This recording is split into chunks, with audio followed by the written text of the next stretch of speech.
He may run for the Senate from a state in which he's never lived. Maybe anybody can run for anything, but Donald Trump for president?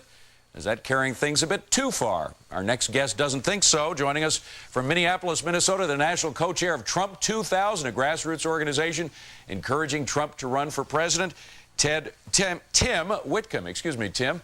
Thanks for coming on, Tim. Now, Tim, the floor manager, David, just had a frightening thought. If Donald Trump becomes president of the United States, is he going to change the name of the White House to Trump Towers? I don't believe that would be what he would do. All right. Well, we got that out of the way. Now let's talk about the other issue. Why does he want to run? We're not quite sure why he wants to run. We think that those issues are something Mr. Trump should answer. But it does seem that his issues, you know, he's definitely been talking about issues that are in line with the Reform Party. He's opposed to, been very outspoken against NAFTA. He's opposed term limits. I'm sorry, he's been for term limits in Congress, and both at a federal and state level. And he's been made some cryptic comments in Newsweek that actually got us involved. We thought that his comments stating that he wasn't sure if he was going to run, not saying that he would, not saying he wasn't, was definitely an indication. We did some research on the internet and found that his issues were quite in line with the Reform Party. And we think he's a viable candidate. But Tim, you have to be realistic about this. I mean, you have George W. Bush with a campaign chest of I don't know how many millions of dollars now. You have a vice president of the United States who's planning to run, and then Donald Trump.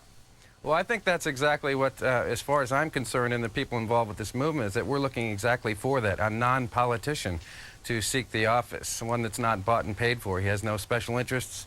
He has his own wait, money. let me just stop you right there, Tim. There are a lot of people who say all of those deals that he made in Atlantic City, boy, somebody must have something on him in some way. I mean, you say he has no special interests pushing for him, but he's got special interests all over the place.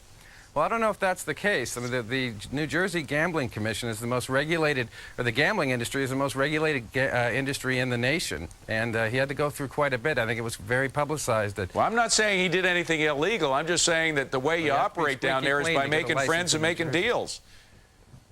I'm not aware of any of those activities. All right. Well, making deals, I mean, if there's any place in the world you want to make a deal, it's in Atlantic City or Las Vegas, and clearly he knows how to do it. But the question of why somebody who's been a millionaire for so much of his life, who doesn't seem to have this sort of folksy approach, I mean, let's face it, Ross Perot is a billionaire, but he seems to have more of a folksy approach. He seems to know how to hit a nerve with a common man. Donald Trump, I've never seen any indication the same is true with him.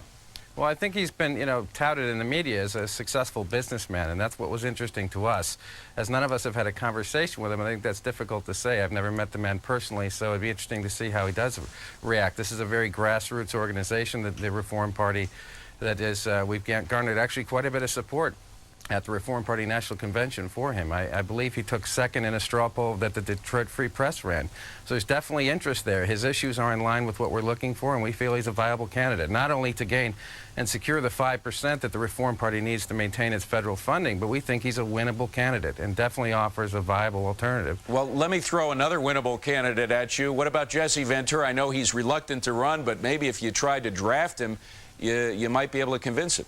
Well, we have a tremendous amount of respect for Jesse Ventura in our party, and he clearly stated, and we have a tremendous amount of respect for his response, and that I just got the governorship of Minnesota. Let me do my job. So he has no designs on using this as a stepping stone immediately into the presidency. He wants to work as governor, and we have a lot of respect for that.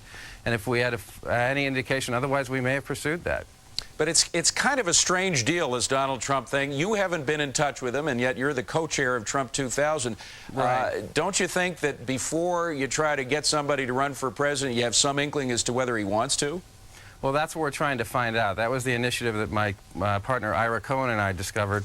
We're trying to find out. He's made the comments in the press, and he's also made indications that his issues are in line with our party. We believe that he's a strong candidate, and we'd like to hear that. So yes. Well, Tim, good luck to you. The more competition, the tighter the race. It should be an interesting one. Thanks for joining us. Thanks.